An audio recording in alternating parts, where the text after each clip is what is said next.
On parlait tout à l'heure avec Arnaud Berré. Lol Cerver, bonsoir Arnaud. Bonsoir Royan, bonsoir à tous. Dans l'actualité de ce mardi J-1 avant la mise en place de l'obligation vaccinale partout en France. Dès demain, tout personnel du médical ou du médico-social devront avoir un schéma vaccinal contre le Covid-19 complet. Nous entendrons une infirmière libérale favorable à cette mesure. Vous le savez, cette obligation vaccinale est très contestée en Guyane avec hier notamment ces blocages au pont du Larivot à l'ARS et à l'université de Guyane. Gabriel Serville, le président de la CTG, était l'invité ce midi dans le Grand Forum. Il a réagi face à cette situation sur notre antenne. Le projet biomasse de Montsinéry-Tonnet-Grande prend forme. Le chantier de cette biomasse est lancé depuis quelques jours du côté de la zone Quesnel-Ouest pour la mise en fonction pour fin 2022. On fera le point avec Patrick Lecomte, le maire de la commune. Et puis enfin, c'est la rentrée littéraire. Cette année, pas moins de 521 romans composent la rentrée littéraire 2021.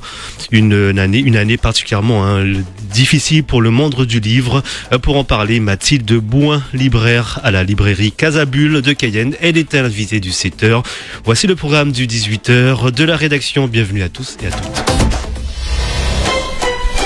Et je vous rappelle que le 18h de la rédaction est en diffusion sur le Facebook Live également de Radio Pays. Vous le disiez en titre, J-1 avant la mise en place de l'obligation vaccinale partout en France. Et oui, dès demain, tout personnel du médical et du médico-social devront avoir un schéma vaccinal contre le Covid-19 complet sous peine de perdre son salaire, voire son emploi.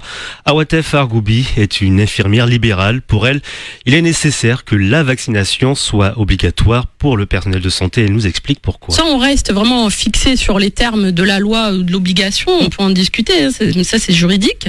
Après voilà, quel est l'objectif? Enfin, pour moi, l'objectif quand même de la vaccination, c'est quand même de se protéger soi et de protéger aussi les patients, aussi où nous sommes en contact dans les deux sens. Personnellement, moi j'ai fait ce choix-là de la vaccination depuis un certain temps, depuis le début. J'ai été volontaire dès le départ pour la prise en charge des patients qui avaient le Covid depuis l'an dernier. J'ai quand même suivi des patients l'an dernier, par exemple, qui avaient des infirmiers libéraux qui ne se rendaient pas au domicile des patients parce qu'ils avaient le Covid. Donc je suis intervenue là-dessus dans des familles qui se sont retrouvées sans rien, sans accompagnement. Donc c'est légitime d'avoir peur, c'est légitime de se poser des questions.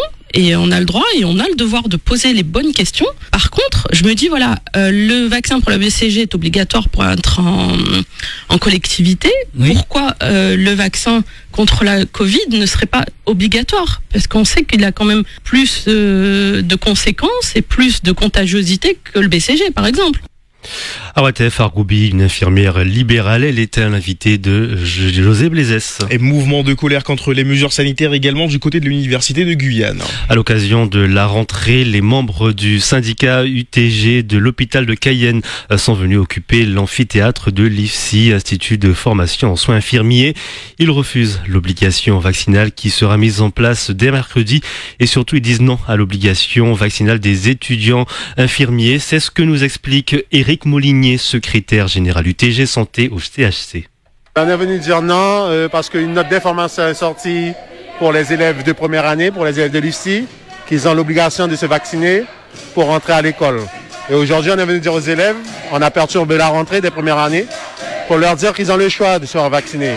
La note sortie par le directeur de l'IFSI, que c'était une note qui ne respectait pas la loi. On a jusqu'au 15 septembre. L'obligation vaccinale, c'est au 15 septembre. Et pas en tant que faire sa rentrée et dire aux élèves l'obligation de se faire vacciner. Voilà, Éric Molinier, secrétaire général UTG Santé au CHC, il répondait à Gilles Vernet. Et vous le savez, cette obligation vaccinale est très contestée en Guyane. Oui, avec hier ces blocages au pont du Larivot, à l'ARS et à l'université de Guyane, comme on vient de le dire. Le collectif citoyen La Caravane pour la Liberté a décidé de frapper fort et réclame des mesures concrètes et l'arrêt de l'obligation vaccinale et du pass sanitaire. Une situation que déplore Gabriel Serville, le président de la CTG, mais qui néanmoins appelle l'État à entendre la population. Depuis le début, j'ai rencontré le ministre des Outre-mer, avant même le vote de la loi, et je lui disais que selon moi, il aurait fallu pour la Guyane trouver des modalités d'application et de mise en œuvre qui tiennent compte de nos réalités. C'est ce que nous avons toujours prôné à tous les niveaux et pour tous les domaines de compétences. Ce n'est pas du tout ce que le gouvernement a pu faire. Donc, d'un côté, je regrette et je suis prêt et je condamne avec la plus grande fermeté les actions de violence qui ont été perpétrées durant les nuits dernières, parce que s'en prendre au mobilier urbain, s'en prendre à des véhicules de police, à des véhicules de pompiers, je trouve cela totalement inadmissible. Mais je voudrais malgré tout que ces actions, ces exactions soient véritablement dissociées des mouvements d'humeur, des mouvements de protestation qui sont autorisés par la loi et qui se retrouvent partout à travers le monde entier. Lorsque les gens ne sont pas contents, eh bien, ils manifestent, ils bloquent des rues, ils bloquent des ponts. La Guyane n'a pas l'apanage de ce phénomène. Donc, je ne vais pas appeler à les bloquer, mais je dis entendre les éléments de colère que manifeste la population à travers ces positionnements. Gabriel Serville, le président de la CTG, il était l'invité du Grand Forum, une émission à revoir sur la page Facebook de Radio Pays. Et on s'intéresse maintenant sur l'avancée du Covid-19 sur le territoire. Oui, le taux d'incidence en hausse, il est de 409 pour 100 000 habitants. Ces dernières 24 heures, un décès est survenu. 247 cas sont déclarés positifs sur 1531 tests réalisés. Et puis, du côté des hospitalisations, 95 patients sont pris en charge dans nos hôpitaux et 32 sont en réanimation. Et puis on parle de cette nouvelle nuit de violence à Cayenne. Des véhicules ont été incendiés, dont une voiture de police. La tension est à son comble en Guyane, un jour avant la mise en place donc de l'obligation vaccinale, on le rappelle, chez certains professionnels de santé. Radio Pays, la suite du journal. Arnaud Béhari-Lolsirder. Dans le reste de l'actualité, hier soir, vers 20h30, les pompiers ont été appelés pour un grave accident impliquant un motard et son passager contre un véhicule de type 4x4. Après la collision frontale, le conducteur de la moto est décédé sur le coup. Les faits se sont produits au niveau du Dégras Saramaka et non loin de l'entrée de la Syrie. Le passager de la moto a été évacué en urgence absolue. Il a succombé à ses blessures à l'hôpital de Kourou. Le projet biomasse de Montigny-Ritonegran prend forme. Un nouveau projet qui s'inscrit dans la PPE, la programmation pluriannuelle de l'énergie pour la Guyane. Le chantier de cette biomasse est lancé depuis quelques jours du côté de la zone Canal Ouest pour une mise en fonction pour fin 2022.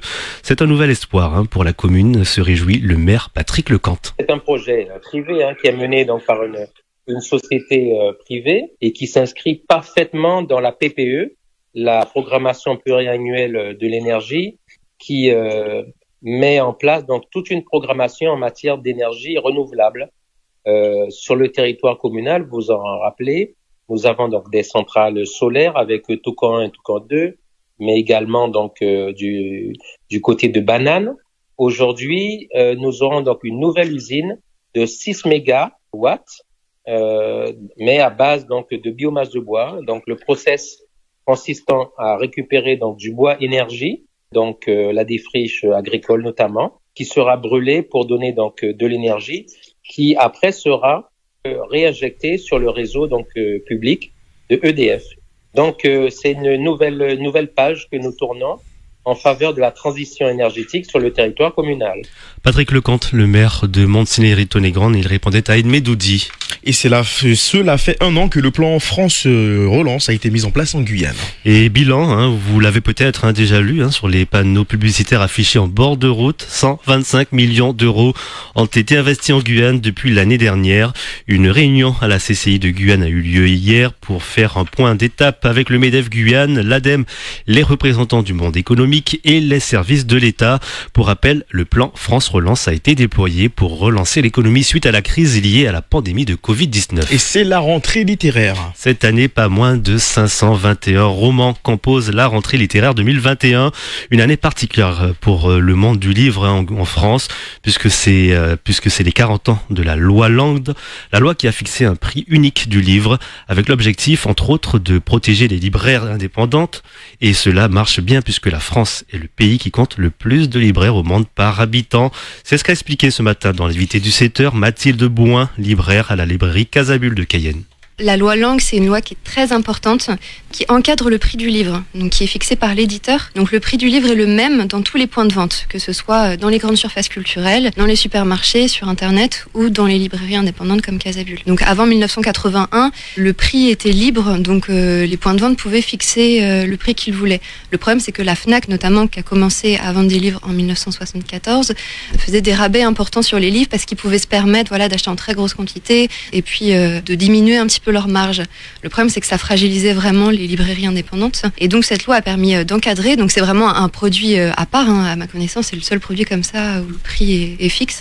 C'est une loi qui a sauvé les librairies indépendantes et qui a aussi permis une diversité éditoriale incroyable. En France, on a énormément d'éditeurs. C'est vrai que nous, à la Casabule, par exemple, on va garder des livres 1, 2, 3 ans sans qu'ils se vendent, mais on les garde parce que ce sont des livres importants et ça nous paraît primordial de défendre des textes un petit peu plus exigeants.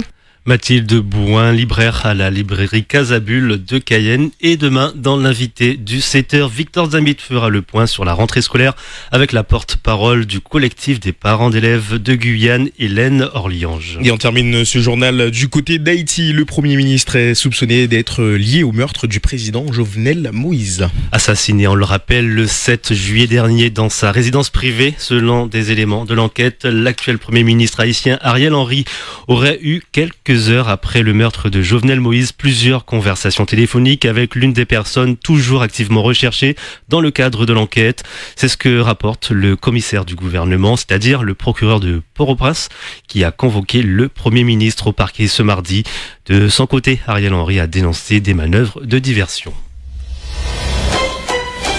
Merci beaucoup Arnaud Berry-Lolsier. Le prochain point d'information, ça sera demain dans les matinales dès 5h chez Kylian. Quant à vous, on vous retrouve demain ici à 18h. Merci, une très belle soirée à l'écoute de Radio Pays.